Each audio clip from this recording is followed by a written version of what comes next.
ناظرین، آپ نے آدم خور جانوروں کی بہت ساری دل دہلا دینے والی کہانیاں سنی ہوں گی، لیکن آج میں آپ کو ایک جانور کی ایسی کہانی سناؤں گا جس نے 300 جانوں کو اپنا لقمہ اجل بنایا۔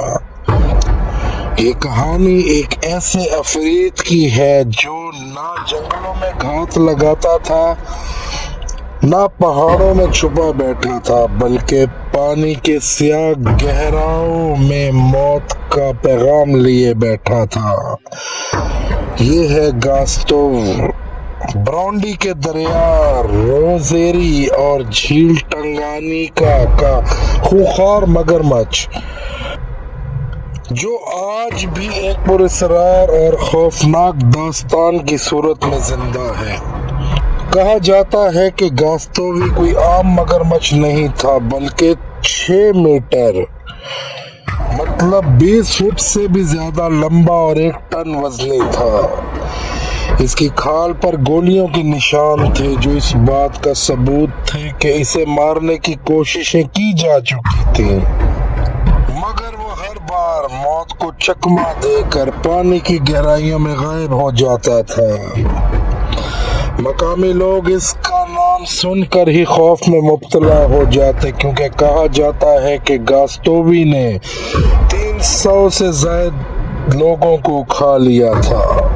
یہ کوئی عام مگرمچھ نہیں تھا جو شکار کو کھینچ کر پانی میں لے جاتا اور فوراً کھا لیتا، بلکہ یہ ایک وحشی درندہ تھا جو اپنے شکار کو پانی کے کنارے پر ہی چیر پھاڑ دیتا اور کبھی کبھی اسے بغیر کھائے چھوڑ بھی دیتا تھا، جیسے کہ وہ محض قتل کا شوق رکھتا ہو۔ برونڈی کے ماہی گیر اور دریائی کنارے رہنے والے لوگ کئی سالوں تک گاستوو کے خوف میں جیتے رہے۔ کہا جاتا ہے کہ جب یہ دریا کے کنارے نمودار ہوتا تو پانی کے بہاؤ میں رک سا جاتا۔ اس کے جبڑے اتنے طاقتور تھے کہ وہ ایک بھینس کو ایک ہی جھٹکے میں 2 ٹکڑوں میں تقسیم کر سکتا تھا۔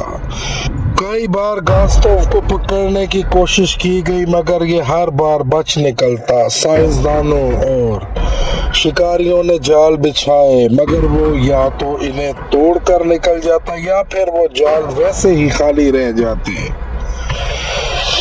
2004 میں ایک فرانسیسی شکاری پیٹرسوائی نے اسے پکڑنے کا فیصلہ کیا۔ جدید ہتھیاروں، کیمروں اور جالوں سے لیس ایک بڑی مہم کا آغاز کیا گیا، مگر گاستوو پھر بھی زندہ بچ نکلا۔ کچھ عرصے بعد وہ اچانک غائب ہو گیا۔ کیا وہ کسی اور علاقے میں چلا گیا؟ کیا کسی نے اسے مار دیا؟ یا وہ پھر آج بھی پانی کے اندر چھپا بیٹھا ہے، کسی ننھے شکار کا انتظار کر رہا ہے؟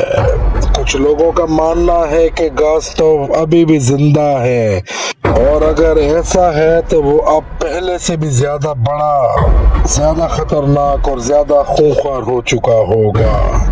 کیا آپ کو لگتا ہے کہ گاستوو واقعی 300 لوگوں کو کھا گیا تھا یا محض ایک کہانی ہے؟